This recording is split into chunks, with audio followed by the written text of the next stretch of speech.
I'm Katie Cowan, and this is the Creative Boom Podcast. Our next guest is the acclaimed American graphic designer, author and scholar, Louise Sandhaus. A professor at the California Institute of the Arts, Louise is also the principal of Louise Sandhaus Design, which she founded in 1998. Born in Massachusetts, Louise began her career in the 1970s and has since seen new technology disrupt and change the creative industries in ways many of us can't imagine, from the birth of the Apple computer to the software tools we still use today. Just recently, thanks to the internet, Louise has launched the permanent home for the People's Graphic Design Archive to preserve graphic design history for future generations, but also to act as a source of inspiration for creative professionals everywhere. She's one of its 4 co-founders, an online platform rooted in a passion for celebrating the output of our industry and learning from our previous creations. In this episode, we talk about new technology, how it transformed her own career, and why it's a force for good today. We discuss the rising tide of AI and its potential impact with tools like DALL-E. And we delve into Louise's own path to success, the challenges she's overcome, and the rewards she's enjoyed along the way. We really understand why preserving graphic design is a real labour of love for Louise, and why it's so important that we somewhat remove the gatekeepers to celebrate all kinds of work and champion the unsung creators whose voices are often not heard. As she so beautifully puts it, everything and everyone is valued when you have something that anyone can contribute to.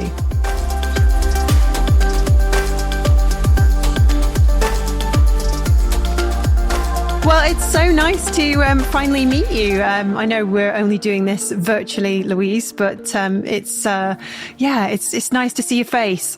Well, it's nice to see yours as well. Yeah. How are you finding these sort of strange new times we're going through at the moment? What's it like over there on the West Coast? Oh gosh. Well, we're feeling like we're in an island right now, although we've got our own problems. Yes, but it's fraught times. What can we say? I keep hoping the restart button is coming. It feels like we enjoyed much simpler times back in the day. I was just sort of reading about you, and I noticed that obviously you were working in the 80s, but you started your own studio in 1998, and gosh, it just felt like a really kind of peaceful time back then from what I can remember. You know, there was that cute little thing called Google that was just starting to take over Excite and Yahoo. Do you remember that? Oh, yes. Yeah, I do. You know, I just remember I was in Holland, I think it was at 1995, where I was at the Jan van Eyck at the time. Oh, wow. And they had one room that had a computer in it. And you could access it like late at night until early in the morning. And it was like, the internet was starting to happen. And, it was the time that I could send email. That was like super exciting. But it was really exciting. And text message was like this amazing thing. And do you remember Snake?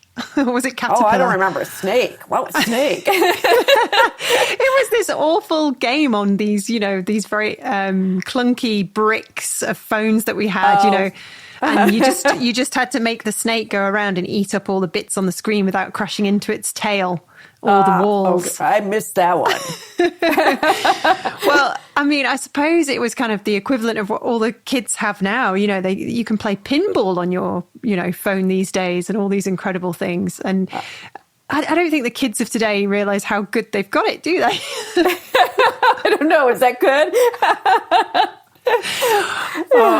Honestly, the technology during our lifetime and during our careers has changed so much. I mean, have you always been someone that's embraced those sort of new technological advances, or have you been sort of slightly apprehensive at first and sort of reluctant? I mean, how have you sort of adapted over the years? Yeah. So you started off mentioning the 1980s. And so in the 1980s, I was in Boston. Yeah. And of course, that's where MIT and the Media Lab was. And at that time, I was living in Cambridgeport, and I met this woman who went on to become very influential to me and to others, and that was Muriel Cooper. The late, great Muriel Cooper. And so at the time, the visual language workshop had not been formed. You know, it was in its kind of like infancy when I met her. And so, you know, just through having conversations with her through the years, I could see how the computer was going to impact what we were doing as graphic designers, what we were doing, how we were doing it. And, you know, it was actually, that was in part why I went on to graduate school. So I did embrace it early on. I was also working for a magazine at the time, and the publisher of that magazine was really interested in computers and what they might do. And we had a CompuGraphic typesetting machine, and he was working with some like people who were programmers or computer scientists or whatever they were. And he kind of figured out how to write that we could control the output that was coming out of this early typesetting machine, or, you know, early relative, but what might be considered, you know, kind of photo typesetting, but through putting macros into the instructions that we could control a lot more of the output. And so that the galleys that came out, what got pasted up, actually had the headlines and subheads and the text, you know, all of that was in place. So we had less paste up to do. So this was probably in the mid 80s. So this was, yeah. Well, this was before I think this was before the Mac. So maybe 82, something around that. So we were actually like there at the forefront of trying to figure out how to generate the kind of typographic controls that designers would have much more easily and readily to come. We were able to kind of generate that, and it was exciting and scary. And so I think I got, you know, excited about being able to write some kind of code to be able to generate the type.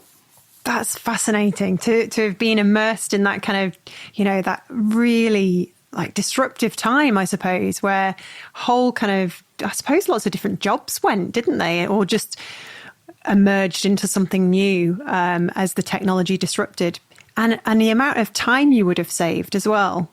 Yeah, but as you just said, you know, a lot of specializations went away because now what happened was the graphic designer now does it all. Yeah. You know, so, you know, we had people whose specialization was in typography, you know, and, you know, that different from the lettering because took specialized equipment. And so that job went away, you know, the kind of, you know, the pre-press production, like all that, everything is now in the hands of the designer. It's really interesting, and I'm probably going to be skipping back and forth quite a lot. But when we think of what's happening now, and we've got this other huge disruptor, which is AI and tools like DALL-E, you know, you can imagine that's going to have a similar impact. I mean, it's kind of scary and exciting because we don't really know where these things are going to go or how good they're going to get. It's just the speed at which the change is coming. I don't think most people understand how advanced it already is now. Yes, no, there is a lot. Like looking at what's being generated by DALL-E, it's hard not to quiver in your boots. But I still think, you know, that I'm curious what artists and creative people will do with that technology. But I just wanted to go back again to that moment when, again, in the 80s, when the Mac came out, and there was a great division among graphic designers about whether this was going to be the end of like professional graphic designers, you know, that the secretary would be doing, you know, the newsletters and, you know, this would displace graphic designers, or this was a new kind of tool and opportunity for designers. So it kind of, in that sense, feels familiar to have this technology.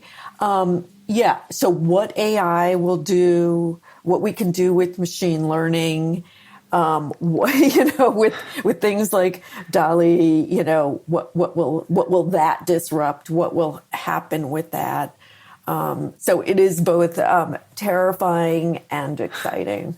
Yeah, exactly. And I suppose your whole career has been defined by these sort of technological advances, these kind of big chapters that come along. And like you say, back in the 80s with the introduction of the Mac, I mean, that was huge. I mean, didn't he do a whole kind of advertising campaign that was sort of based around Orwell's 1984? Yeah. Yes, that's the image that comes to my mind whenever I think, now, what was the date? Oh, yes, 1984.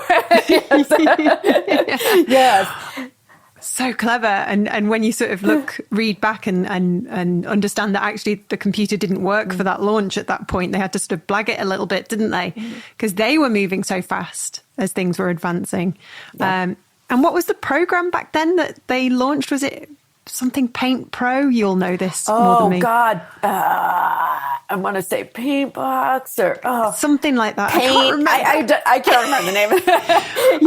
But it was all I could think about was like Susan Kerr, and her wonderful graphics, representing these different functions. Yeah. But no matter how much comes in and changes, there's always the foundation of what you've learned as a graphic designer, isn't there, Louise? No technology can replicate what a human can do. No, it's really true. But I will say, if design fundamentally is about meaning making, and kind of like through visuals, through words and images, if that's the foundations of it, that certainly remained.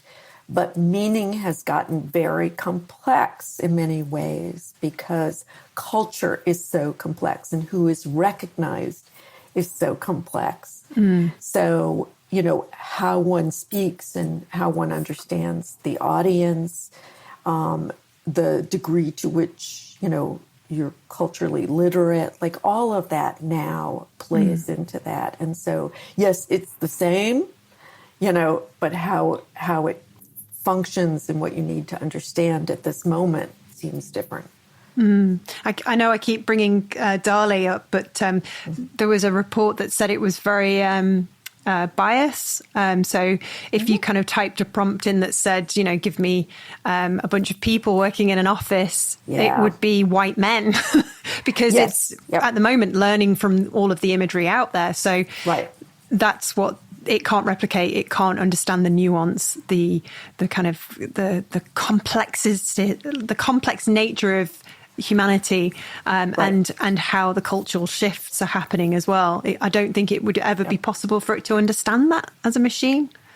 Well, no, but it's, the learning, if code is written by humans, although there's discussion about whether artificial intelligence will eventually be able to write its own code, but it's still, it's human generated. That code, those algorithms are written by humans. I think, if there is a kind of like big change that happens, it's in the kind of awareness that's going to come from education, about the bias, what's being perpetuated by how that writing is taking place. Yeah. I think that the other end of that I think is really important, that is not frequently discussed, is what's happening in business schools and how they understand the world and what their ethos is and what their values are. So, this idea of a better world means different things to different people. Just think about, make America great again,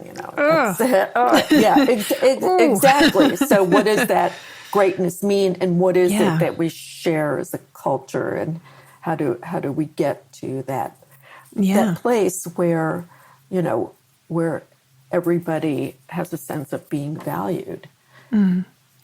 And you kind of have gone into education, and you have been doing that for quite some time. What was the driver for going and teaching the next generation graphic design? Right.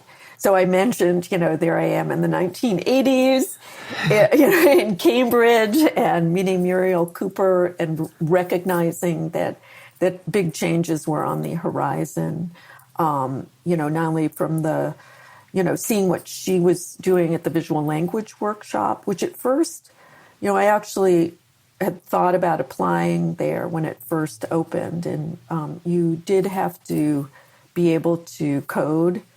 And that was sort of the stumbling block. Mm-hmm. But at the time, I started teaching. I've always been like a reader. And, so I could see also the impacts that, the things that we were just discussing about culture and design's impacts on the culture, that I knew it was time for grad school. Like this was the moment. And it was I think I was in my late 20s at the time. So, it seemed kind of like, it seemed like both, I was old, which seems ridiculous.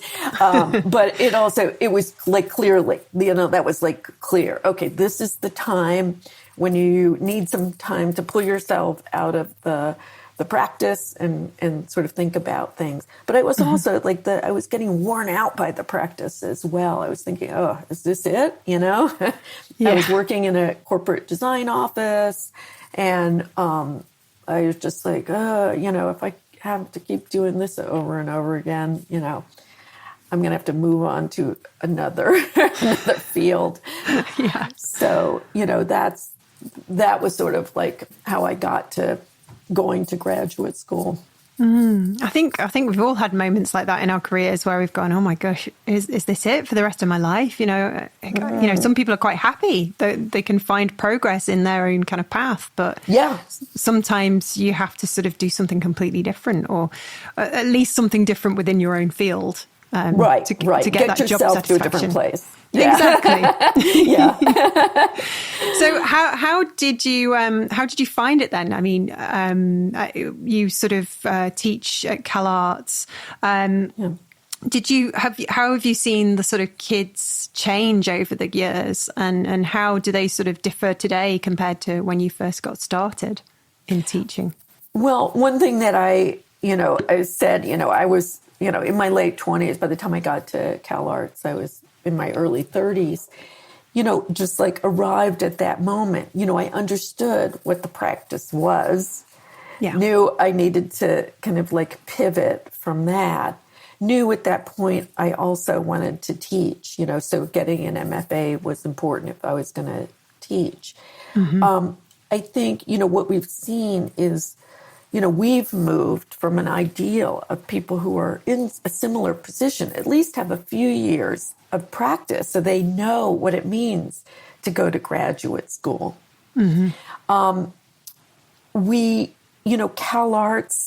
when I went there was, I don't want to say, it was at that moment where it was picking, it was at the center of the storm of the zeitgeist of a conversation about design in that moment, what we call postmodernism, but, where design was becoming critical and not just, the proverbial handmaiden of industry. It was beginning to like reflect on what it was doing culturally and also on language and the privileged language versus a much broader inclusive language. It's interesting that that's the conversation we're having today, but that was the conversation that was going on in the 80s and 90s. Yeah. And I just, people were attracted to CalArts because it was the place where this deep conversation, reflection, really experimentation with visual form that was coming out of these conversations. Yeah. And people who were feeling dissatisfied or restless, in their own careers. So I think that there has been all kinds of evolutions from that moment. The students are younger today. I think they feel pressed coming out of their undergraduate education to continue their education. The students are much more global now. Yes, yeah, of course. So that's all changed. Yeah, and do you ever sort of yourself personally worry that you're not sort of keeping up with it because it's just changing so fast? I feel like it's sped up the cultural shifts that we're seeing, and it's good, but it's just there's a lot to digest. We're bombarded with so much information. The world's much more close. These are all good things, but they come with some kind of downsides, don't they? Yeah. So there are definitely moments when I go, what am I doing here? We all have that. We all have that. I'm too disconnected. There's too much of a spread between the generations. I know that. At the same time, there's also, there's awareness, one of, I have, hopefully I bring the value of kind of like a much broader perspective, and just having been on the planet for so long, sort of awareness of the patterns that happen and the things that have happened that hopefully I can bring to the conversation that maybe provide insights.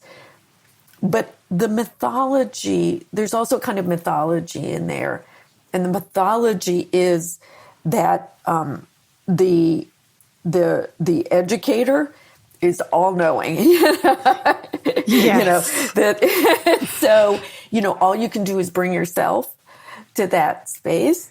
And hopefully you're a great kind of like question asker, that you're able to help somebody on their path. Yes. And that you can engage in some kind of conversation. So you don't have to be all knowing. You have to be able to provide, help, support, be able to ask the questions, engage that conversation. But you don't have all the answers. I mean, none of us do. That's what kind of makes it all very exciting. We're always learning and growing. I thought you were a goddess in the graphic design world, Louise. That's right. That's right. Now you see feet of clay. Oh, I love it. So I guess we can see that the passion comes through. You wanted to sort of pivot and give back.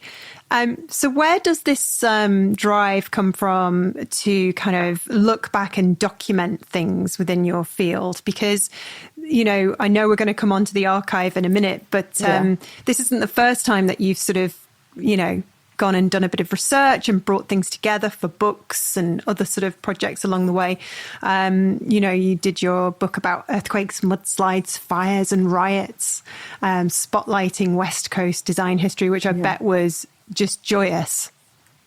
It was joyous and painful at the same time, because it just wasn't clear that I could like point to something and say that's West Coast design, unless yes, there are people who were here who did work that was quite distinctive. April Greiman is probably like the poster girl for that.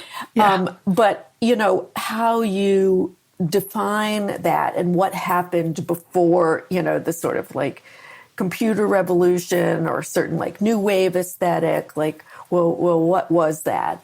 And I think, if I had to describe myself, again, this idea of a kind of rebelliousness, and it was that rebelliousness that was cultivated by getting my graduate education at CalArts. Like that's, that was the thing that I was attracted to, and knew the minute I like walked into that place, which was a complete accident that I went to CalArts at all, and saw it and realized it was the right place for me.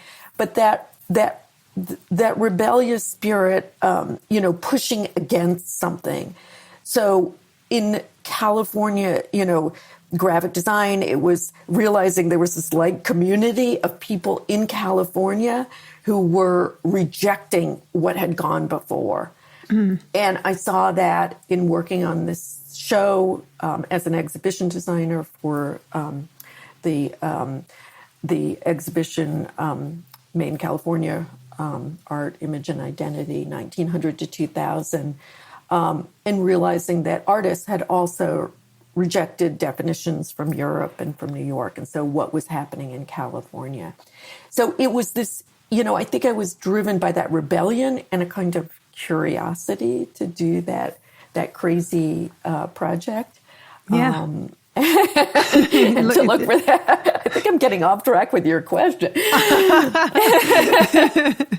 it's just so fascinating because I always like to know what drove someone to do that, because obviously that would have been a lot of work and a lot of slog and sometimes pulling hair out, Yeah, these are passions. We wouldn't do them. We wouldn't suffer if we didn't enjoy them. And California itself has such an impact on the rest of the world. So it must be so fascinating being in the heart of that and seeing it spread. It's, well, of course, but aside from the food, and the technology, here in Southern California, it's a cliche about the sense of light here, but I realize I thrive on that. I need that light. It does. There's something that sort of shifts my sense of possibility and mood in having perpetual sunshine and light, not that there aren't downsides to that, but it also gives that sense of freedom here. I think, it's just not a place that's so married to tradition and the past. And that is both, terrible because you're kind of untethered, but it also represents a kind of freedom and liberation, all those cliches about California. Yes, there's a lot of cliches. You were never tempted with New York then? Oh, I was definitely tempted with New York. But before I came to the West Coast, the East Coast was all I knew. And even as a 6-year-old, I was enamored with New York. I don't know why to this day, but there was something about, maybe it represented a different kind of rebellion and freedom to me, like anything could happen in New York. So I always, thought I'm going to end up in New York, and never did. As soon as I landed in California, which was 1989 or 1990 when I first visited here, I really thought I had died and gone to heaven. This was it for me. I knew I'd found my home. Oh, because you grew up, it looks like you were sort of destined to be a graphic designer and do what you do, Louise, because your father was an art director. And your mother was a newspaper columnist. So you had that kind of exposure from a young age. Right. With those parents. I mean, obviously they supported you going to the West Coast, but it must have been hard leaving everything behind over that other side of the country. Because it's not that it's just a sort of hot step, quick jump over. How did it take some adjusting? I mean, I think I was at a moment when the expectation was for kids to leave home and move away. I think now, I think there's a reconsideration or a reckoning with the value of family. But I think, I think my father did want me to grow and succeed professionally. And so I think there was an embrace of going somewhere else. Yeah. And, from Florida, they were in Florida, and I went back to Boston where, that was where I had been born and just wanted to return there. And then, coming out to California, it felt fine. It felt fine. Yeah. And I wasn't, I just wasn't that close to my family. Yeah. And so there wasn't that hardship as well. Yes. You've always been a free spirit in that respect. Yeah. Yeah. Yes. Yeah, I feel I can relate to that. I love my family, but I could easily live on the other side of the planet as well. Don't worry, Mum, I'm not going anywhere. But yeah, so this is probably a ridiculous question to ask you, and I hate it when people ask me. But considering that one of your books is about women of design, then I feel like I've got the artistic license to ask it. You know, has your sex ever impacted your career in any sort of negative way? Or is that a kind of, negative slant, or has it sort of not been something you've noticed at all? It is a fraught question, and it was one that I had conversations with Jerry Kavanaugh about, which A Colorful Life, Jerry Kavanaugh, designer, was about her career. And, I think it's important to understand that you buy the Kool-Aid, you drink the Kool-Aid, and you don't realize it's Kool-Aid, at a certain point. I have been part of, feminist movements, from the 60s, and then the reckoning that happened in second wave in the 80s. I was there when the conversation went on about like who was excluded from feminism. So it's only in retrospect that I realize, the degree to which I may have been positioned a certain way, but you use what's in your toolkit at the time, and, you become aware of situations as time goes on, but it is in this moment now where it will, where I think women have a voice in the workplace, and where, I'd like to perceive that it won't be tolerated, but I also know that I am not in that workplace right now, and I don't know fully what's going on. But I, as you can tell, have a very difficult time answering that question. I think we all do. We all really struggle. It's a very complex question with each one of us unable to begin, know where to start. But I think you say it very eloquently in that we have all just drank the Kool-Aid, and it's just the way it is. And there's a sense of guilt that comes with it, isn't there? That we didn't like speak up more or stand our ground more. But I suppose at the time you don't really kind of know it's happening. Yeah. I mean, to some degree, or there's a dawning. But like I said, I mean, and this is just a huge, difficult conversation about like you use the tools that are in your toolkit. You manipulate in using what you have. Exactly. And it's a terrible way to kind of like think about it. But it is. But there's no situation that I can think of, doesn't mean it didn't happen, where I felt bias against myself because I was a woman. I had one crappy boss, and it wasn't like, he was a misogynist. He was just a misogynist. And what, that is probably the closest thing I could come to. He was just a shit. He was a shit person. There are plenty of those. Yeah. Yeah. And then you wonder, is it about, sexism, or is it just that they're just not a very nice person? And, that's where it gets complicated. Yeah. Yeah. But anyway, so with all the kids coming and enrolling on the course today, is there a difference to who those people are? Has it sort of changed a lot since the time you began teaching? Well, we had talked a bit about, it's now, the students are coming from all over the world. Mm-hmm. And that's kind of like fascinating, in some ways, this is like the dream, that we could have, people from different kind of cultural upbringings to be part of the conversation.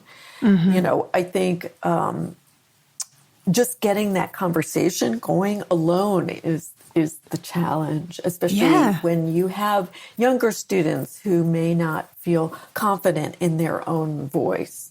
And I mentioned that when I went to school, I was a bit older, and I remember being frustrated because I was, I wanted to like get in those trenches, and have a hefty discussion, and argue things through. And that wasn't where the other students were at the time. And so it was kind of like, it was sort of frustrating to me, but I found other people and other parts of the school where I could have those conversations. But that's what I like crave most and want to, if I had to like conquer one thing in the classroom, it's how to bring that out, the kind of the sense of get on that soapbox, state what is your position? What are you arguing for? What are you arguing against? How do you see that things should be, or, what do you see as the problem? Like, where is that passion where you find your own voice? It's only through that kind of impassioned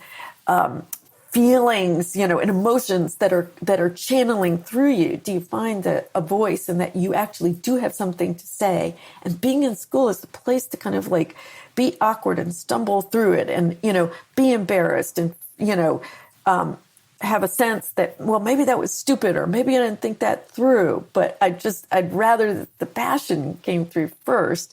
And then as you're hearing yourself, you become aware of, oh, I need to think about this more.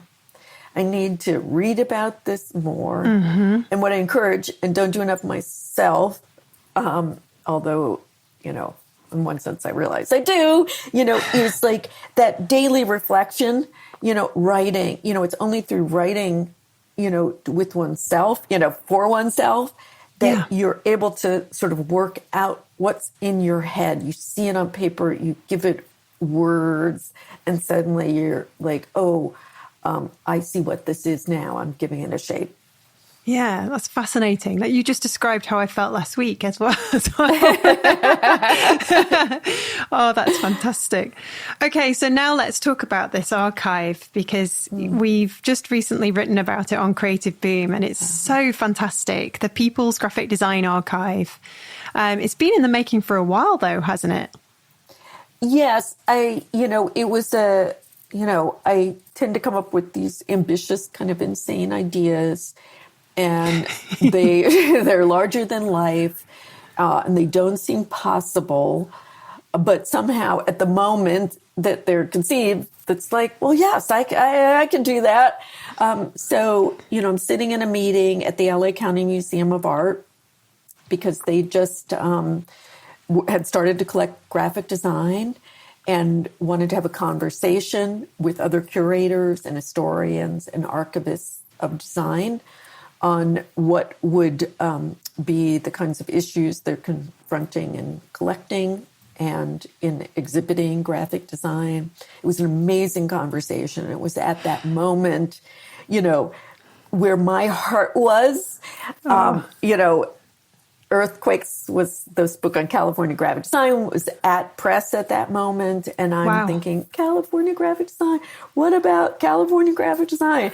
And I'm realizing, they only know so much. They're only aware of so much. What about all that other stuff that needs research? Because doing the book, I just came across so much, and threads to things that there was no way I was going to get the chance to research. And so I thought, oh my God, it's going to take an army of people like unearthing this, so that LACMA, LA County Museum of Art, could see this stuff and they could go, oh yes, this thing, we should include this in our collection. And so, I'm thinking about technology and, if we could crowdsource this and it can be a virtual archive, at least there'd be a record of it. It wouldn't be perfect. It's not like a physical archive, but it'd be something. because all that stuff is not going to an archive. There's not many of them, especially for graphic design. Although there's a lot of archives that have graphic design in it, but they're not called graphic design archives. But, this was a way to have a record. And eventually, realizing that so many more people who had been excluded could also, their work could be preserved and documented. And so good. And I love how the whole premise of it is that, anything can be put in there. It's not like, there's no kind of like, I'm assuming this is the case. There's nobody sort of deciding what's good graphic design and what's bad graphic design. So then in that way, it's inclusive. Yes. Yeah. Because there's something to learn from all of it, isn't there?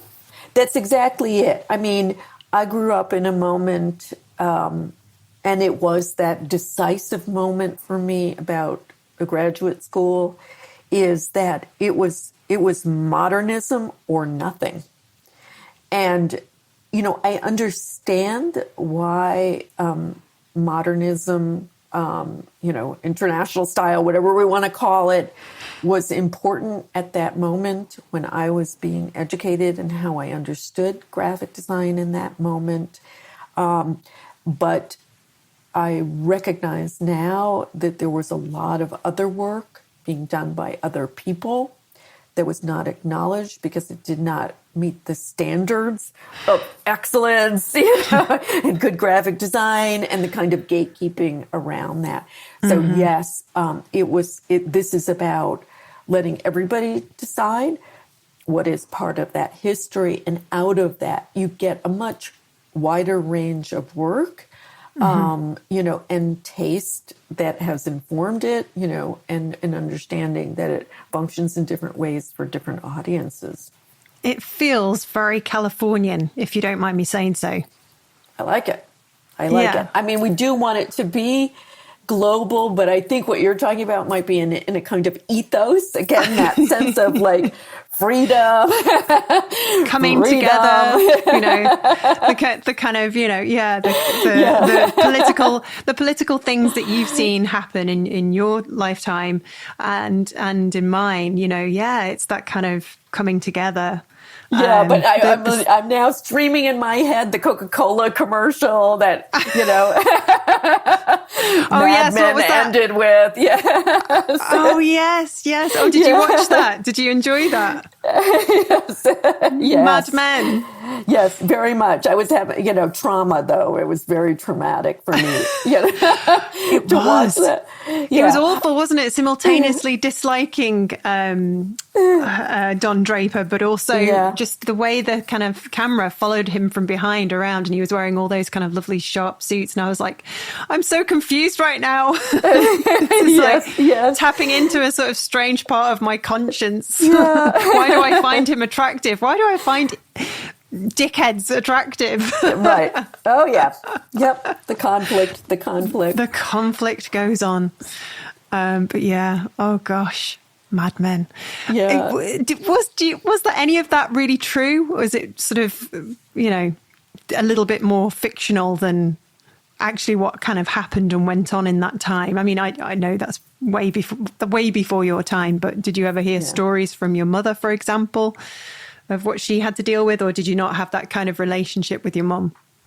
Well, no. So, I had a front seat to this because my mother, she ended up working in printing, in commercial printing. And so she was, a kind of a related business, and was dealing with a lot of design offices, advertising agencies. And so, I did have a front seat. She got me an internship or an apprenticeship in an ad agency at the time.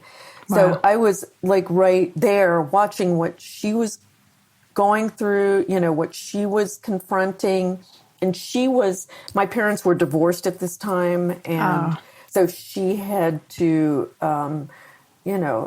bring in an income. You know, she was responsible for my sister and I, and so she had to be a professional. And, you know, being in that ad agency, everybody was kind of like wonderful there.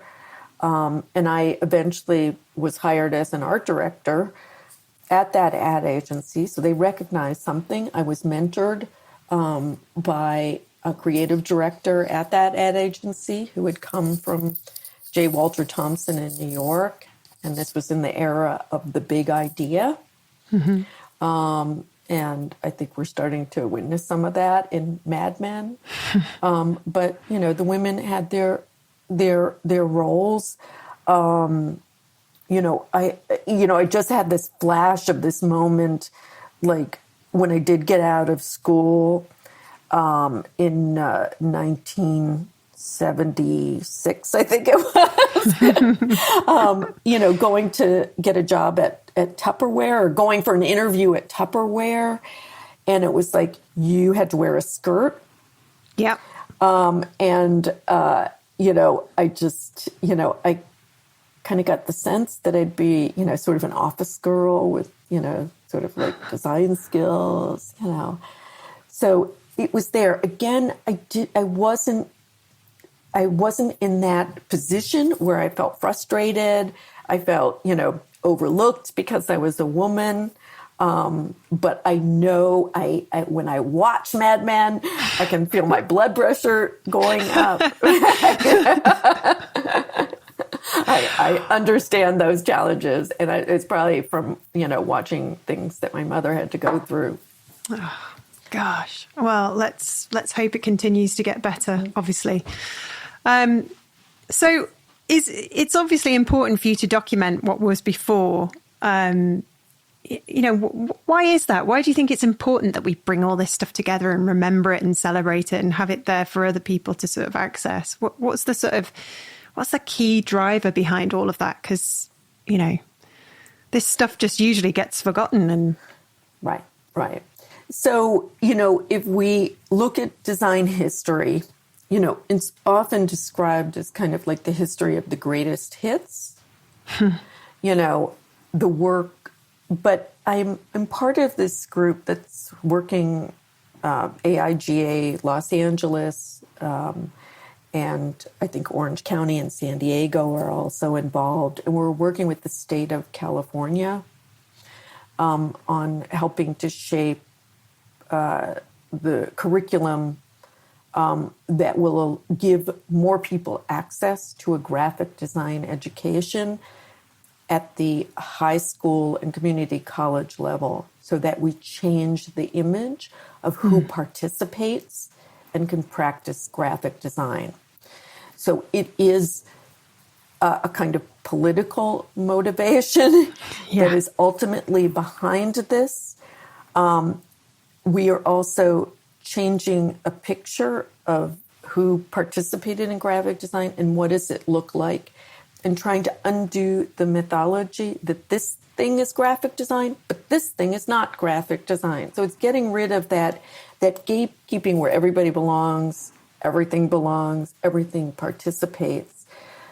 I'm not necessarily arguing for doing away with the canon, the greatest hits, but what those greatest hits mean, why they may be significant. I think, at Cal Arts, where Lorraine Wild teaches historical survey, not the history of graphic design, and by the way, I want to mention that is where the first course in graphic design history was taught by Keith Goddard and later Lou Danziger. Mm-hmm. It is like, what changes happened that drove this practice forward, and that might be aesthetic change or cultural change or change in relation to commerce, or it might be technological change. It might even be a change in the way graphic design is taught. But understanding what are those contextual conditions, are important. So there's a different kind of like conversation around which you can talk about the work. And so I think what, when you look at the history of graphic design and you look at it in the People's Graphic Design Archive, you realize it was much more complex. There were a wide range of motivations for the work, and depending on the lens that you look at that history through, and what do you think it is that's significant, that may have evolved the practice of graphic design, that you have a resource for that. When you say gatekeepers, do you mean that predominantly white men have been predominantly in history been doing the work and then have decided thereafter what makes good graphic design, and therefore that's kind of like become the thing for many decades? Or am I sort of going down the wrong path there? What do you mean when you say the gatekeepers? So gatekeepers can be anybody who is deciding this is good graphic design, this is excellence, and we're going to highlight this. So it happens in publications. It does. They just, you have a writer who, or you have a publisher or an editor, and they're aware of certain things, and they're talking to certain people who may have made them aware of certain things that are going on. So somebody, people get forwarded, they get published, they get talked about, so there's that machine. So that's a kind of gatekeeping.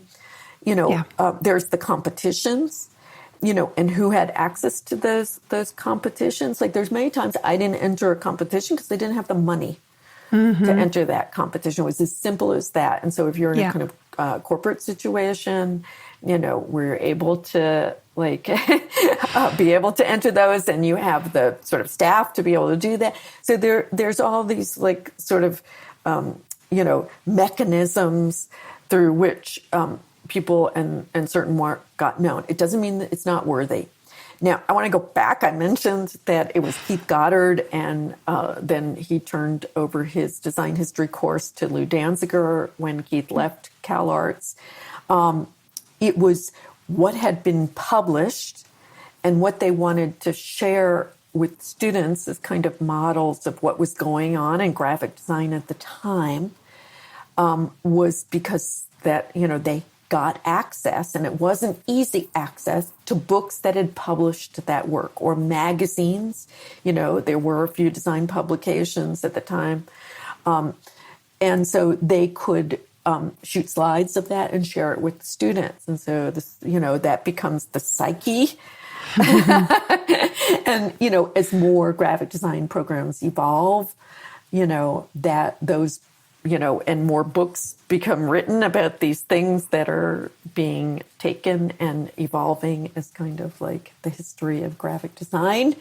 It's and it was a big deal for that first course that Keith Goddard taught. He really had to dig, as did Lou Danziger, to find things to share with the students. It just the access wasn't what it feels like today, that we have access to everything. Yeah, that's fascinating. I always like to say that behind every great, well-known graphic designer is a really good PR agency. Yeah.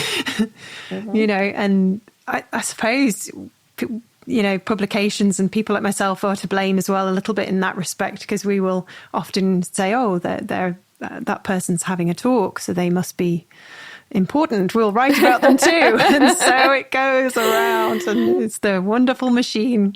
Yeah. Yep. I mean, it's changing now. I mean, yes. I see, the podcast that you've done, that you talk to a lot of different people. I try. Yeah. It's the insecure discussion with your husband late at night. Oh, that rival podcast that's doing really well, they've just interviewed that big name that I haven't yet. Should I do the same? And I always just get a really solemn, no, you're doing fine. Keep keep inviting lots of different people. I'm like, Yes. okay, I will. It's hard though. It's really hard because you can find yourself falling into that trap, especially with all these exhibitions that are going on, these fantastic books. But you try and balance it out, don't you? And you try and sort of have a nice spread. But the thing I love about this archive that you've spearheaded, that you're co-founder of, is that it sort of takes away all of that because it just puts it in the hands of everyone. And anything can go into it. Is that right? Anything can go into it as long as people sort of follow the instructions and upload what they need to do. Yeah. So first, I want to mention that, there are 4 co-directors. So I'm part of an amazing group of women. So Briar Levitt and Brockett Horn and Morgan Searcy. These women are all just incredible. There would be no People's Graphic Design Archive without them. It's just been an amazing experience. So everybody, we've fallen into, not because it was assigned in any way, but we've all fallen into different roles. We have different kind of capacities and expertise, and it just worked very harmoniously. We make decisions collectively, but everybody has kind of like realm. Briar Levitt is the moderator for the archive. And so she's essentially the person who pushes the button and it goes up because that's the only threshold. So the only thing is, occasionally we get something like the example I always use is somebody might send a picture of a painting. Well, I actually use the example of a chair, like, okay, how is it graphic design? We'll send a note. But occasionally we get like a painting. And so we're like, okay, a note will have to go to the person who uploaded it to say, okay, we're just wanting to understand how you see this as graphic design. And so it's just that question. So we're trying not to police it. But, sometimes we do. If something is less than 10 years old, that it also gets a kind of a query or a note saying, we love that you've uploaded this. And we may have to make the decision if it's something that we see as like significant in this moment, we'll simply tag it future history. Amazing. We want people to upload their own work, but we have this line to walk between archive and portfolio site. Yes. And so that also, we'll just say, can you hang on to this, for a few years if somebody uploads something they did recently. We are the dilemma that we're having right now. For instance, there's a lot of like protest graphics that we feel an urgency to preserve coming out of Iran, coming out of protests. The women's movement there, yes. Yes, yeah. We feel like, just to use as an example, the Black Lives Matter, everything that happened after the murder of George Floyd, like we want to capture that material. Yeah. So, again, we may make the decision to just tag it future history. In our perfect site, and just to have gotten to phase 2, to phase 1 was amazing, but phase 2, we hope that there is a parking lot, which is essentially the future history parking lot. And the moment the date, it hits the 10-year date, it comes up into the archive. That's what we really want because we do feel an urgency to capture and preserve this material that will be very significant for researchers, scholars, anybody who's just interested in the cultural moment and wants to understand it better through the kinds of messages that people created. We always knew that graphic design was important, but you've just somehow made it essential and just really kind of got everybody thinking about how it's sort of so connected to what's going on around us. And hopefully it can sort of solve some of those problems in that you have those different perspectives and, the visual communications that are put out in future are more considered and reflective of the way we're growing as people and how we want all of those voices to be heard. You say, going back to what you were saying before about how you want your students to just speak up. It feels like this archive is coming at the right time. There's a huge appetite for it. People want to see progress, I guess, and this can be part of that. Right. Yeah. At the same time, they're destroying the progress. They want to see progress. It's that strange polarization that happens. One thing I wanted to mention is, the contextualization of what's being uploaded and capturing that, like when people upload like something they see on the street, a poster or something, being able to understand that context, being able to capture that context. So being able to capture something that shows the context, so the shot is a wider shot as well as, capturing the graphic artifact as well, putting in some kind of description, of where and how it was seen, particularly if you were part of that protest, so understanding that moment, like capturing that in the, about, or, what we would call a description of the item is significant to add. I hope people will think about that. The other thing is for somebody to be able to find it, it's how it's tagged. So there's an urgency to getting people to tag what they upload to the archive so that it shows the whole range of how it might be relevant, to somebody, and really using your imagination.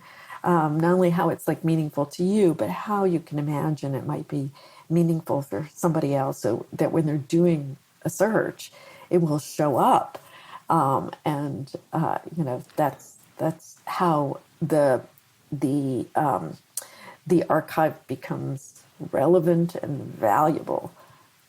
Oh, so it's so fascinating. I can't begin to imagine where this thing's going to be even in just 5 years' time, let alone 10. And the resource that it will become. And I'm sure you'll have like new headaches to deal with as you're trying to figure out, oh my goodness, we're bombarded. How do we deal with all this kind of amazing thing, Well, yes. I mean, our next step is also about thinking about the sustainability of the project, economically and in terms of, how it's, how it's run and who runs it. We're part of the Letterform Archives digital collective. So they don't own us. They are our fiscal sponsor.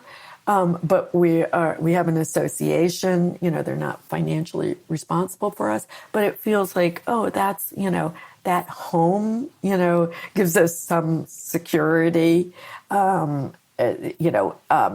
For one thing, Stephen Coles and Kate Long, who are there, Johnny Abbott-Smith, the executive director, Rob Saunders, who are all champions of the project, but also we bring expertise that we don't have. And that alone is just our kind of like gold, and feels like our insurance that we'll be able to sustain ourselves, because we have these experts that are behind us that are able to tell us, like, you have this situation, here's how you can respond in that situation. Like Kate, helped us shape our databases, because she's a librarian. She understands how archivists work. And it's not about standards. It's about what do we need to capture so that it will be of value, and that the work can be understood. And how do we make it easy for people at the same time? If people feel intimidated or feel like this is too much work, we lose them. So we have to, Kate has just been so generous in helping us to find this balance. And so Stephen Coles just like knows everything about like everything, it seems. He has fonts in use, along with 4 other gentlemen. And, that's an incredible resource. And that's a crowdsourced virtual collection. And that was the model on which the People's Graphic Design Archive was built. So good. So the advice that we've gotten from them and the generosity, unbelievable. And it's all, thanks to all of them that we've been able to thrive and hopefully are able to sustain what we're doing. Well, it's going to be so interesting to see how the project evolves over the next few years, Louise. And just with everything we've talked about today, when we've sort of looked back in history, I think it'd be quite nice to ask how you feel about, looking forward. What are you hoping for? Where are your sort of current thoughts at? Because we're intelligent people. I'm reasonably intelligent, and we often have things on our minds and things that we're hoping for. I mean, where do you find yourself at the moment? Yeah. So, the things that I've mentioned are that, like the sustainability of the site, how it grows and evolves, in terms of like this future history, so, that people feel comfortable uploading, getting, people comfortable with uploading also means that they're comfortable doing research, and we have resources to hopefully make that easy for people, and we're continuing to build that. So understanding in your own community, like engaging educators is particularly significant, especially as they're trying to change how they teach design history. So seeing that design history is not just something that you consume, for students that they consume, but that they can also produce that by looking in their own communities at who may have been overlooked, what's interesting to add to the history, but what needs to get documented. So one thing I call a design history emergency, and in fact, a couple of years ago, we made a presentation at AIGA Design Educators Community called Design History Emergency, that was really about like people who may be more advanced in their years, who have not been acknowledged, and capturing their stories through doing oral histories. And Tony Best gave us a kind of like outline that we have as under the resources on our site, how to do an oral history fast and easy. Like, what do you need to know? Brilliant. So that you capture that person's story in their own words, that you don't have to find the crumbs of anything they may have left behind to understand their work. They tell you. And then to be able to capture that work. So we have documenting work, fast and easy. So how do you just like photograph the work or scan it so that you don't feel overwhelmed, but that there's a record? Adding to the site is so easy. Like people like think about, they go, oh, it's too much work. But we worked with Margot Halverson. All right. Yes. Yeah. who I think you know from Design Inquiry. But there was also the main summer workshops. And she had all the documentation from those workshops. Brilliant. And so we worked with her on a kind of like a case study to see how easy it might be. Like what do we need to provide somebody so that they could archive, fast and easy. So you can actually like just upload folders of materials to the archive. So she just she had a copy stand, and she just would photograph these notebooks that she had page by page, output them to a PDF, and just as long as they share a few data points, you can just upload that PDF or a folder of JPEGs up to the archive, and there you have somebody's entire body of work easily preserved, because there is so much work that, and I saw this when I was doing the book on Jerry Kavanaugh. I know the day will come, some of her work is preserved, but the day is sadly going to come when a dumpster is going to pull up to her house and those cartons are going to go in it. And this is, it is the sad truth. We can't preserve or save it all. So, recognizing what needs to get preserved, realizing you can do it easily and preserve that, and that it is an amazing thing for educators to be able to engage their students in doing original research.